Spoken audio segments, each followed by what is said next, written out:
MyHeritage have become the #1 destination for uploading and enhancing old family photos.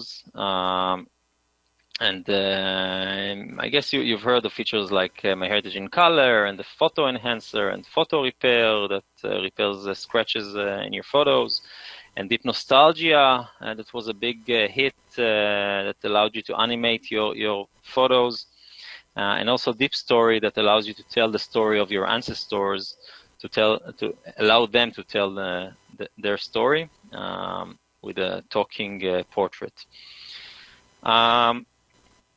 So our users have been uploading millions of photos to the platform due to these features, and this led to a growing demand for better tools for organizing, documenting, and tagging them. The new list view for photos is one of the solutions we added in order to help users organize and annotate their family photos. But first of all, for those less familiar, let's see how you can find all the family photos that you uploaded to MyHeritage. So right here, when hovering the site navigation bar, we have the Photos menu item, and below that we have My Photos. You click on that, and it will take you to view all of your photos. It will basically take you to this page, which we call the grid view for photos. Until recently, family site photos on MyHeritage were displayed in a long scroll of thumbnails of your media items showing all your photos, but without details about them. This view that you see here, the grid view, is a convenient view for browsing through your photos quickly, but it lacks context about when and where the photo was taken and who is tagged in it. So basically, we all love information next to our photos, and this view is not enough to view and sort through all this information. So basically, what we created is a new list view for photos, which is designed for convenient viewing and sorting of the details in your family photos. The new list view allows you to see thumbnails of your photos along with meta information relating to each photo, as you can see here, including the title of the photo, the people tagged in the photo, the date when it was taken, and the place where it was taken. For example, if we look at the second row, you can see the names of the people that were tagged: Simon Stanner, Tammy Barnett, Deacon Stanner. The title of the photo is Simon and Tammy and Family, and it was taken on 1910 in Poland. On the third row, you can see that we have a missing place. Here from the table, you'll be able to click on this button, on this plus button, in order to add the information inline. I will show it in a second. Hovering over one of the rows will show you a view button, and you can click it or click the thumbnail in order to get into the photo, see more information about it, and be able to manipulate it, either colorize it or enhance it or tag it or do whatever you want.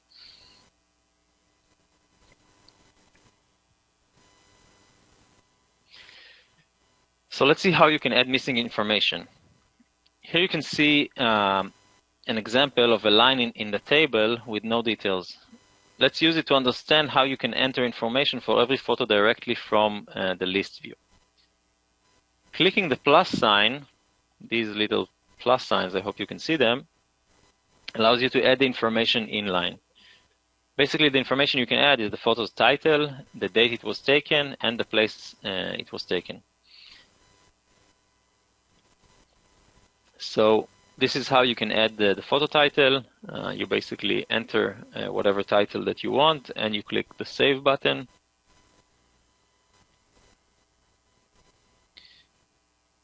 When you click on the date taken plus sign, you'll see this component that allows you to enter a date. You can enter the exact date or enter a partial date. If sometimes you don't know exactly when a photo was taken, you can enter a circa date or between a certain year and a certain year. Let's say you know that the photo was taken somewhere between 1970 and 1975, but you don't know when exactly, so you can also do that from here. You have all the flexibility that you need in order to add the information that you know about the date when the photo was taken. And there's also an option to add a place for the photo, and you click the Save button, and the place will be saved for that photo. Of course, all these options that I've just shown are also available from the photo page itself, but getting into each and every photo and doing that individually for each photo is a bit painful and it takes time. So that's the reason why we wanted to expose this functionality already from the list view.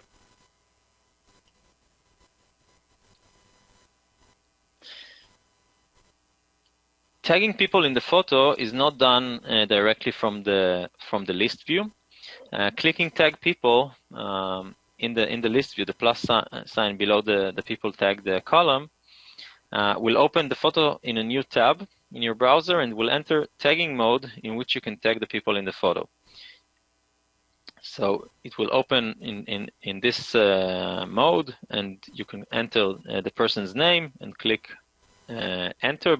After you enter the person's name, it will show you suggestions from your family tree. So that person needs to appear in your family tree in order to tag him. And it's also possible to tag people that are not in the tree by just entering a name that doesn't appear in the tree and clicking enter. Once you're done, and you can click the Done Tagging button, and that's it.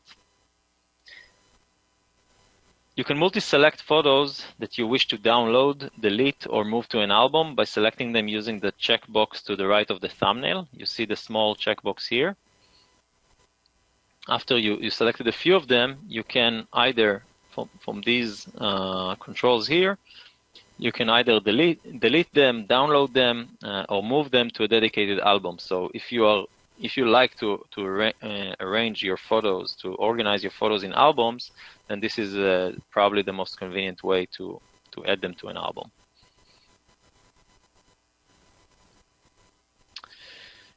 Now, one additional thing that we added is sorting options. So in the grid view, the one that I showed in the beginning, the default sort is by date uploaded. Basically, it's a long stream of photos that are sorted by their date, meaning that the last uploaded photos will always appear at the top.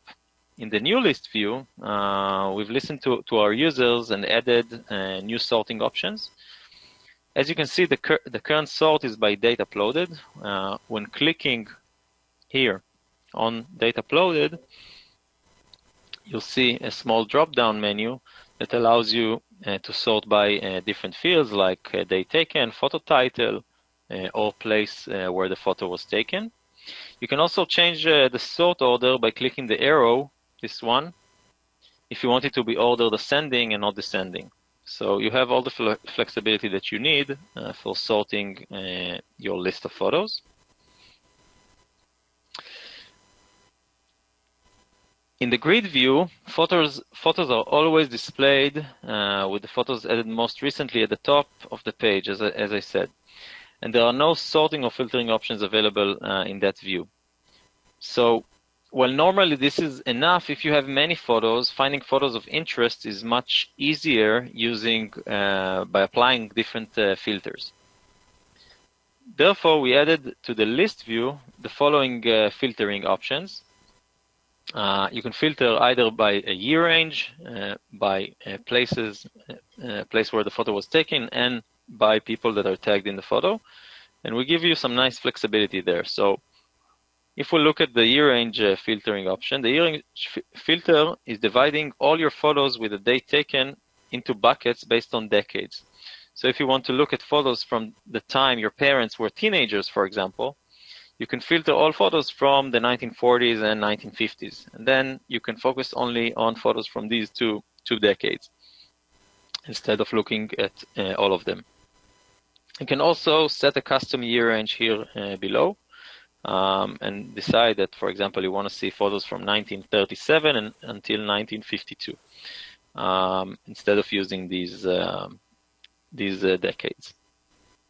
The missing date filter, this one, allows you to see which photos are missing a date, and you can set yourself on a quest to eliminate such photos and add all the dates that you know. So basically, this is a very good and actionable filter to use if you want now to add all the missing information to your photos. You just click the missing date, and then you see all photos that are lacking a date, and you can go through them one by one, and if you know a date for them or approximate date for them, you can add it. Obviously, most of us don't know the date of all of our photos, but at least for some of them, and this is very important to document. If, for example, your paternal side of the family are coming from the US and you wish to only see photos from the US, you can do so using this filter, the place taken filter. So when clicking it, you will see this drop down, and you'll be able to click on USA. And we will show you only photos that were taken in the US. You can multi-select more than one location. Let's say you want to see photos that were taken both in France and Germany. You can click on France and Germany and see all of them at the same time. The small arrow next to the country name over here can be used to look at specific cities from which you have photos, and you can multi-select photos from some of these cities. So we broke down each country into cities in order to have more flexibility, and this is also quite useful when you have a lot of photos from the same country, which most of us have. And same as I shown for the year range filter, for the place filter, if you would like to see all photos that are missing a place, you can select this option and go over these photos one by one and add missing places to each photo.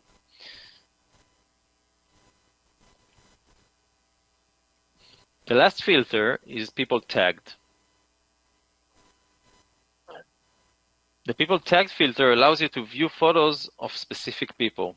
The list that you see here, after you click on the people filter here,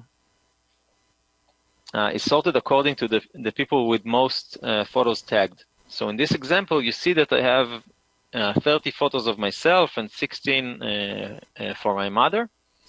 And you can scroll the list to view more people. It's possible also to search the list by name in case you have many people tagged. In case I want to find photos of myself and my spouse Vered appearing together, my wife's name is Vered, I can select both of us and check this. One moment. I can select basically myself and select Vered, my wife. You can see that both of us are selected right now. And I can click on this toggle which says show photos of these people together, and now I can see only photos of us as a couple with no additional people, and this is very useful for finding photos with specific relatives or with your spouse or whatever. So that's another level of flexibility. Obviously, if you won't use this toggle, we will show you either photos of Tal or photos of Vered, which is also possible.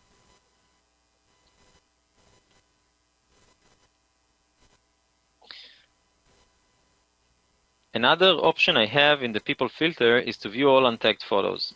Go over them and tag them one by one. As you can see here, I have 272 untagged photos, which is quite a lot.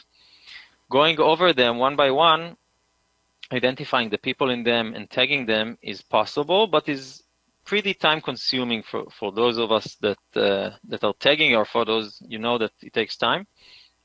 Tagging 272 photos can take hours, and I know people using MyHeritage that have thousands of untagged photos.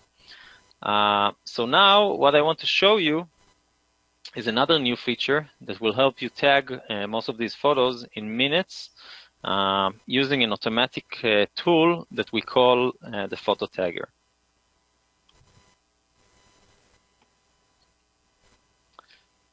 So Photo Tagger is a useful free feature. You don't need to have a subscription in order to use it. By the way, also what I've shown right now, the list view for photos with all the filters and all this functionality for organizing photos is also free. You don't need a subscription. You just need to have your photos on MyHeritage. And the Photo Tagger tool is really helpful in tagging many photos very quickly. Let's see what it is exactly and how it works. Photo Tagger analyzes the photos you have uploaded to MyHeritage and groups together faces that the algorithm believes belong to the same individual. You can then tag all the photos for an individual in one click, saving you the time and effort of reviewing and tagging each face in each photo individually. So getting back to the Photos menu that I showed earlier, the second entry in the Photos menu is called Photo Tagger. So you just need to hover the Photos menu and click on Photo Tagger.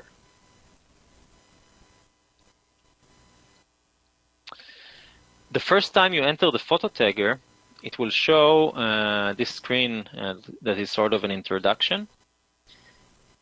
When you click, you just need to click the Start button in order to begin. Photo Tagger groups together faces that appear in your photos, which the algorithm believes belong to the same person. Each row here that you see on the screen is a group of tagging suggestions for a particular individual. So you can see here, for example, this is an unknown individual, and this one is Diane Richards, and this one is another unknown individual. There are two types of groups. Identified people and unidentified people. You can see them here and also filter them from here. For deceased individuals, Photo Tagger will do its best to automatically identify them by name from your family tree, based on photos that you previously tagged. However, if there are deceased individuals that Photo Tagger has not encountered before, they will be unidentified. Regarding living individuals will remain unidentified for privacy reasons. We don't try to identify them, and you'll need to enter their names manually before you can tag them. You can use the filter buttons at the top that I've shown here if you want to focus only on identified people or only on unidentified people, or you can just view all of them by clicking the All option.